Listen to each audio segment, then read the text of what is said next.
오늘부터 한 주간을 교회력에서는 고난주간이라고 부릅니다. 이 고난주간은 예수님의 일생 중에 가장 괴로운 시간들입니다. 가장 중요한 주간이기도 합니다. 세상에 오신 뜻, 하나님께서 그를 이 땅에 보내신 그 뜻을 실현하는 기간이기도 합니다.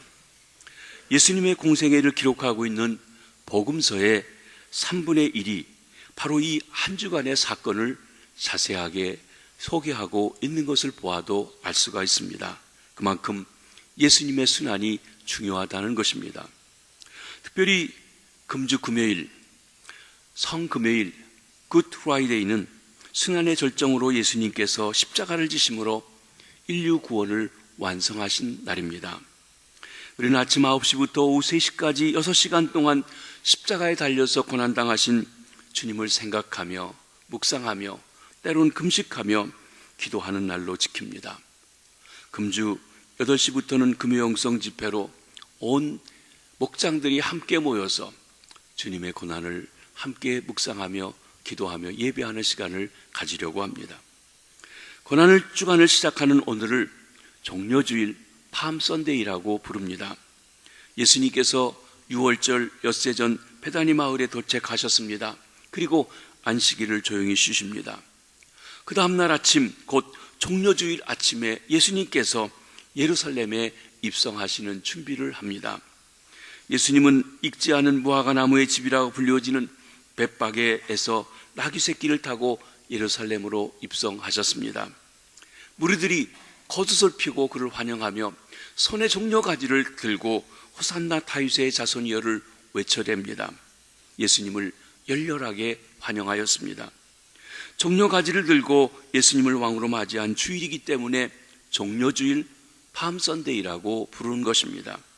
저는 오늘 본문을 통해서 이 사건에 등장하고 있는 사람과 그리고 나귀 새끼를 살펴보면서 주님께서 어떤 사람을 쓰는지, 왜 그들을 썼는지, 또 우리가 어떻게 쓰임받을 수 있는지 생각해보며 은혜를 나누고자 합니다.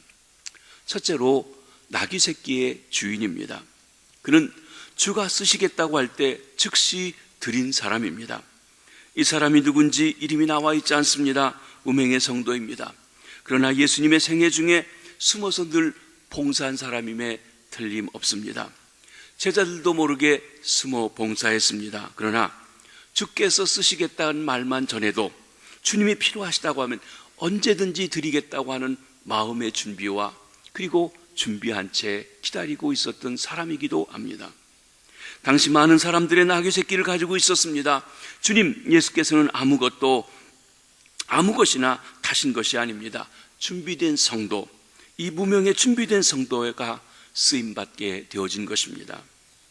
한 번은 예수님께서 벳세다 광야에서 말씀을 전하실 때 많은 무리들이 모였습니다. 그들이 굶주려 있었습니다. 그들을 먹이시기 원했습니다. 그래서 찾아보았더니 아무것도 없는데 오직 한 어린아이가 보리떡 5개와 물고기 2마리를 점심으로 가지고 있었습니다. 보리떡 5개, 물고기 2마리, 정말 보잘것없는 것입니다. 그런데 주님이 쓰시고자 하실 때 준비되어 주님 앞에 드렸기 때문에 귀하게 쓰임받고 5,000명을 먹이고 12바구니가 남게 되었습니다. 기적입니다. 그렇습니다. 준비되어 있는 어린아이 하나님 앞에 쓰임받았고 그 이름은 모르지만 저와 여러분이 기억하며 우리 성전 건축의 주제가 되는 그 이야기이기도 합니다. 만물이 다 주님의 것입니다. 우리 모든 것도 다 주님의 것입니다. 하나님께서 우리에게 시간도 주셨습니다. 재능도 주셨습니다. 재물도 주셨습니다. 다 주님의 것입니다. 오늘도 주님은 우리의 것, 우리의 시간, 우리의 재능, 우리의 재물을 좀 쓰시자고 하십니다. 주가 쓰시겠다 하십니다. 특별히 우리 90주년 된 김해 제1교회가 4차 성전을 건축하고 이제 골조와 모든 것이 다 준비되었습니다. 공정률이 80% 이상이 되어서 5월 말 6월 초에는 저희들이 입당을 준비하고 있습니다. 거기에 여러 가지 기물들이 필요한데 주님께서는 여러분의 것을 다시 한 번 더 쓰시자고 말씀하시는 것입니다. 주님은 준비된 자를 쓰십니다. 주님은 주가 쓰시겠다고 할 때 즉시 드린 사람을 기뻐 사용하시는 것입니다. 두 번째로 두 제자가 나옵니다. 이들은 주님의 말씀을 따라 순종한 사람들입니다. 주님께서는 순종하는 자들을 쓰십니다. 주님께서 두 제자를 보내면서 말씀하십니다. 본문 2절 말씀을 한번 같이 보시겠습니다. 시작. 이르시되 너희는 맞은편 마을로 가라. 그리하면 곧 매인 나귀와 나귀 새끼가 함께 있는 것을 보리니 풀어 내게로 끌고 오라. 남의 것을 가서 끌고 오라고 얘기하시는 이상한 주문입니다. 그러나 두 제자는 주님의 말씀을 믿고 순종했습니다. 그때 나귀 새끼를 구할 수 있었습니다. 순종이 기적을 낳습니다. 순종이 하나님의 뜻을 이루는 것입니다. 누가복음 5장에 보면 시몬이라고 하는 젊은이가 어부로서 평생 살다가 밤새도록 고기잡이를 하는데 그날은 허탕이었습니다. 아무것도 잡지 못했습니다. 그때 새벽녘에 자기 배에 올라와서 하나님의 말씀을 가르치던 예수기라고 하는 사람이 이렇게 명합니다. 깊은 데로 가서 그물을 던져 고기를 잡으라. 그의 경험에 의하면 깊은 곳에는 고기가 없습니다. 또 밤새 고기잡이 하면서 그가 이곳저곳 다 그물을 내려보았는데 이제 그물을 정리할 때 또 다시 가서 그물을 던지라는 것이 쉽지 않았습니다. 또 자기가 보니까 그 말씀을 하시는 사람이 고기잡이에는 별로 알지 못하는 사람처럼 보였습니다. 그런데 그 말씀하시는 예수님, 하나님 말씀을 가르치셨던 그 예수님의 말씀에 순종하고 깊은 곳에 가서 그물을 내렸습니다. 그랬더니 많은 고기를 잡게 되었습니다. 다른 배에 있는 친구의 도움까지 필요할 만큼 그렇게 많이 잡히게 되었습니다. 순종하여 기적을 체험한 이 시몬이 모든 것을 버려두고 예수님을 쫓게 되었습니다. 그 사람이 바로 베드로인 것입니다. 주님의 제자의 특징은 순종한다는 것입니다. 주인의 말을 복종합니다. 왕의 말이기에 그 말을 그대로 따라가는 사람입니다. 우리 신앙생활에 기적이 없는 것, 혹 순종이 없고 내 생각대로 하기 때문은 아닌지요? 사랑하는 성도 여러분, 혹 여러분은 여러분의 소견에 좋은 대로 하지 않으시는지요? 여러분의 경험대로 해나가고만 계시지는 아니하신지요? 아니면 내가 이해가 안 되고 손해보는 것 같아도 주께서 그렇게 말씀하시니 따르겠습니다, 순종하는 자세가 있으신지요? 신앙은 이론이 아닙니다. 신앙은 생활이며 삶입니다. 신앙은 순종입니다. 순종이 축복을 가져옵니다. 순종이 하나님의 뜻을 이루고 쓰임받게 합니다. 여러분은 주님께 순종하시는지요? 우리 주님은 순종하는 자를 들어 사용하시고 쓰십니다. 세 번째, 여기 무리들이 나오고 있습니다. 무리들은 좋을 때는 예수님을 열렬히 환영했습니다. 예수님께서 예루살렘에 입성하실 때 무리들의 손에 종려가지가 들려 있었습니다. 종려가지, 상륙수로서 변함없는 충성을 이야기합니다. 그들은 주님께 충성하기를 다짐하고 있었습니다. 무리들은 나귀 새끼를 타고 오는 주님의 앞길에 옷을 벗어 깔아주었습니다. 옷을 벗어 깐다는 것은 왕을 환영하는 극진한 대우를 말해줍니다. 열왕기하 9장 13절에 보면 이스라엘 백성들이 새로 왕이 된 예후를 대우하여서 환영하면서 자기 옷을 벗어 깔아주었던 그런 예가 있습니다. 무리들은 예수님을 왕으로 모시며 맞이하고 있는 것입니다. 무리들은 예수님께 다윗의 자손이라고 소리를 불렀습니다. 이는 사무엘하 7장 13절로 14절의 말씀에 근거한 것으로 다윗의 후손 중에 하나님이 세우시는 왕 메시아가 있어 그 백성을 구출할 것이라고 하는 예언의 말씀에 근거한 것입니다. 그들은 예수를 다윗의 자손이라고 불렀습니다. 즉 이는 예수님이 하나님이 보내신 메시아요 유대인의 왕이라는 것으로 영접하고 있음을 보여주는 것입니다. 무리들은 예수님을 향하여 호산나를 외쳤습니다. 호산나, 지금 구원하소서 하는 뜻입니다. 무리들은 예수님을 구원자로 보면서 지금 우리들의 이 사정들을 구원해달라고 외치고 있는 것입니다. 특별히 로마의 억압에서 그들을 구원해달라고 외쳤습니다. 무리들은 예수님을 왕으로, 그들의 구원할 왕으로 열렬하게 환영하며 충성을 다짐하고 있었던 것입니다. 그런데 바로 그 무리들이 닷새 후에 빌라도 앞에서 금요일 날 아침에 예수를 십자가에 못 박으소서 외치고 있는 것을 봅니다. 호산나 다윗의 자손이여 하며 영접했던 그 예수님을 십자가에 못 박으라고 소리치고 있는 것입니다. 왜 그랬습니까? 먼저는 잘못된 메시아관 때문에 그랬습니다. 그들은 예수님을 육적인 메시아요 정치적인 왕으로 보았습니다. 그들은 예수님에게서 빵을 얻어먹고 배불릴 우리 경제적인 것을 도와주는 분으로만 생각했습니다. 그들은 예수님을 로마의 정치학정에서 벗어나는데 정치적으로 도와줄 분으로 생각했습니다. 그러나 예수님은 그보다 더 근본적인 문제, 본질적인 문제에 관심하고 있었습니다. 떡보다 중요한 문제, 로마의 학정에서 독립보다도 더 근본적인 문제에 관심하고 계셨습니다. 그것은 죄의 문제입니다. 죽음의 문제입니다. 그것으로부터 건지는 것입니다. 무리들은 자기들의 욕망을 위해서 예수님을 따라왔습니다. 그러나 그것이 채워지지 않게 되자 이번에는 호산나를 부르던 입에서 십자가에 못 박으라고 그렇게 외쳤던 것입니다. 예수님은 이 무리들에 의해서 유대인의 왕이라는 죄목으로 십자가에 달려 돌아가셨습니다. 그들이 왜 이렇게 변심했습니까? 군중심리 때문에 그랬습니다.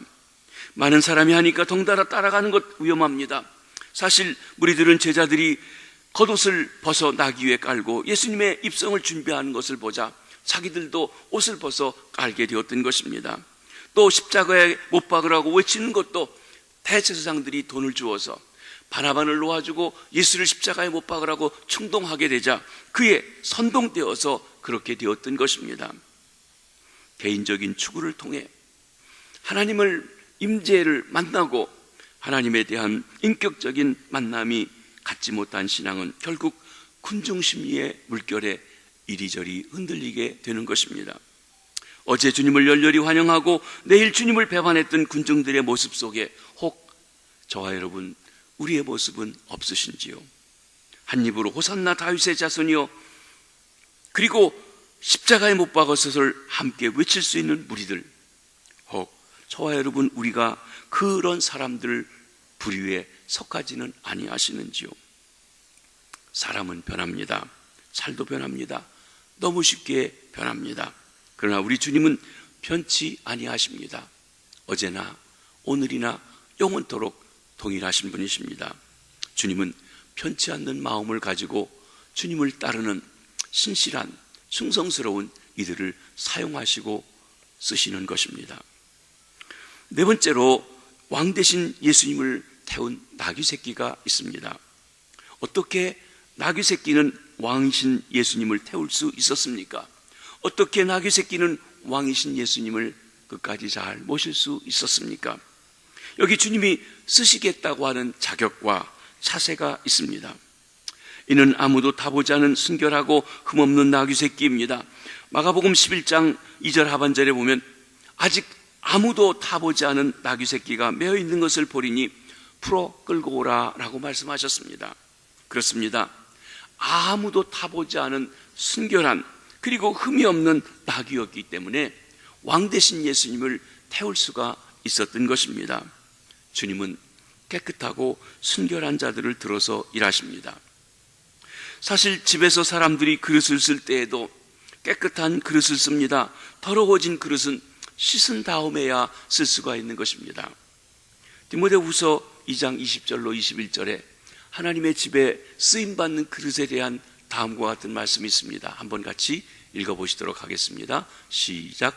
큰 집에는 금그릇과 은그릇뿐 아니라 나무그릇과 질그릇도 있어 귀하게 쓰는 것도 있고 천하게 쓰는 것도 있나니 그러므로 누구든지 이런 것에서 자기를 깨끗하게 하면 귀히 쓰이는 그릇이 되어 거룩하고 주인의 쓰임에 합당하며 모든 선한 일에 준비함이 되리라. 그렇습니다. 큰 집에 금그릇도 있고 은그릇도 있고 나무그릇도 있고 질그릇도 있습니다. 우리 사회에서 저 사람은 금수저, 저 사람은 은수저, 저 사람은 나무수저, 저 사람은 흙수저 얘기하지만 쓰임받는 것은 금이기 때문에 쓰임받는 게 아니라는 것이에요. 깨끗해야 쓰임받습니다. 그렇습니다. 주님은 깨끗한 그릇을 쓰십니다. 주님은 깨끗한 사람을 쓰십니다. 그러면 누가 깨끗한 사람입니까? 사실 우리 인간은 다 죄와 허물 가운데 있습니다. 우리 있는 그대로는 그 누구도 하나님 앞에 그대로 쓰임 받을 수 있는 사람은 없습니다. 의인은 없나니 한 사람도 없습니다. 오직 그리스도의 보혈로 씻음 받아야만 쓰실 수가 있는 것입니다. 주님은 그리스도의 십자가와 보혈로 씻김 받아 청결한 자들을 쓰시는 것입니다. 예수님께서 이 땅에 오셔서 고난당하시고 채찍에 맞으시며 십자가에 죽으심은 바로 저희 죄를 대신 짊어지시고 그를 믿는 자에게 용서해 주시고 씻어 정결케 해주시고 그 사람들을 사용하시기 위해서인 것입니다. 예수 그리스도의 십자가는 우리의 모든 허물이 다 해결된 것입니다. 우리는 십자가 앞에 나아가 그 보혈로 찢겨지신 살로 정결케 되며 하나님의 사람으로 세임 얻어 나가는 것입니다. 금주 고난주간입니다. 특별히 금요일에는 우리 주님 예수께서 십자가에서 피 흘려 돌아가신 날입니다. 살을 찢어 우리를 위해서 죽어주신 날입니다. 금주간 우리는 특별히 주님의 고난을 묵상하며 기도하며 때로는 금식하며 그리스도의 십자가와 보혈로 씻음받아 정결하게 되시기를 바랍니다. 그리하여 왕 되신 우리 주님께 귀하게 쓰임받는 주님의 일꾼들 되시기를 바랍니다. 나아가 나귀 새끼가 예수님을 잘 모실 수 있었던 것은 자기 분수를 알았기 때문에 그렇습니다. 예수님을 태운 나귀 새끼는 무리들의 함성에 우쭐대지 않았습니다. 많은 사람들이 호산나를 부르고 소리를 지르고 함성을 지르고 아우성을 칠 때 우쭐대지 않았다는 것입니다.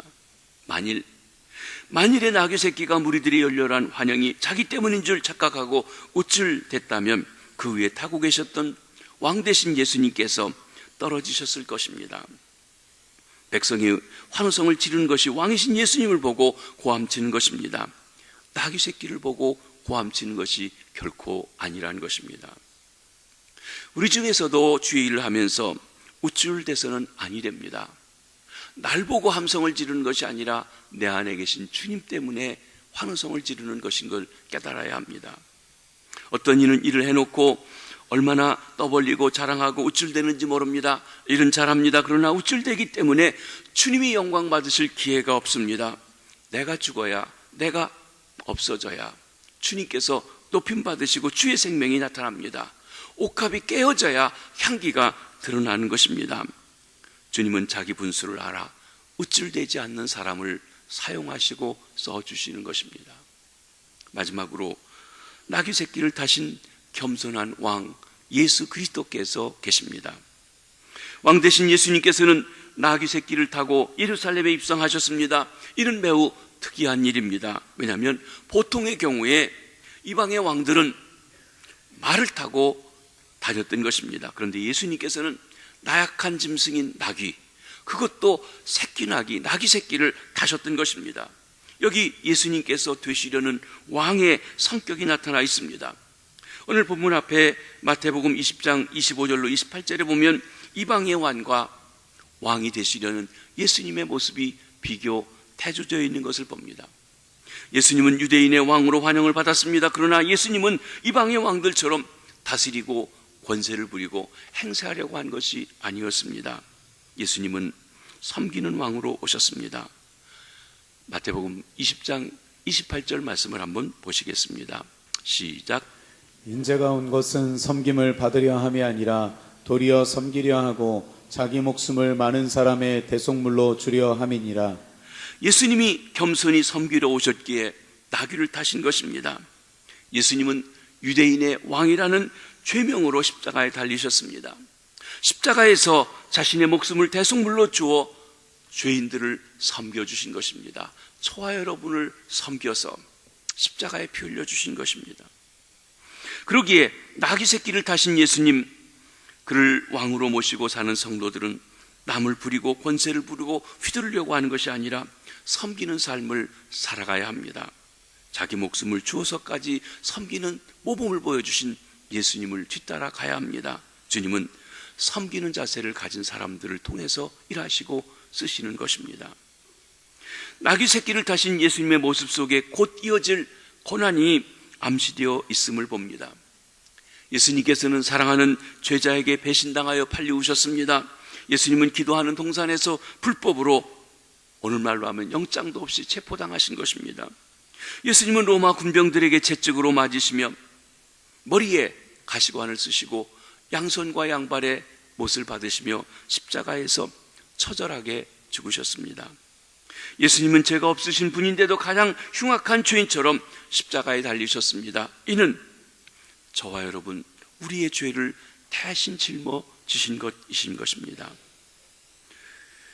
예수님은 십자가에서 자기의 목숨을 대속물로 주어 그를 믿는 저와 여러분 우리에게 구원을 주십니다. 그 주님께서 말씀하십니다. 건강한 자에게는 의사가 필요 없고 병든 자에게 의사가 필요하듯이 나는 의인을 부르러 온 것이 아니라 죄인을 부르러 왔노라. 내가 의롭고 내가 제일 잘났고 그래서 나 혼자 뭐든지 할 수 있고 나는 누구보다 낫다고 하는 사람은 이 예수를 필요로 하지 않습니다. 왜냐하면 자기가 잘하면 되니까 말입니다. 그러나 사랑하는 성도 여러분, 나약하고 죄 많고 허물 많고 어리석고 부족함을 느끼십니까? 주님께 나오시길 바랍니다. 주님이 바로 당신을 위해서 십자가에서 두 팔을 벌려 우리 대신 죽어주셨습니다. 그 주님께서 우리를 긍휼히 여기시고 불쌍히 여기시고 은혜를 베풀어 주십니다. 그 죄가 아무리 커도 우리 주님 예수께서 용서해 주지 못할 그런 죄는 없는 것입니다. 주님 앞에 나오십시오. 왕이시면서 스스로 낮아자 겸손히 나귀를 타신 주님 앞에 나오시기를 바랍니다. 자기 생명을 대속물로 주어 섬기러 오신 주님 앞에 나오십시오. 주님께서 용서해 주십니다. 주님께서 그 흘리신 보혈로 씻어 정결케 하십니다. 그리고 성령으로 인쳐주시고 충만케 하십니다.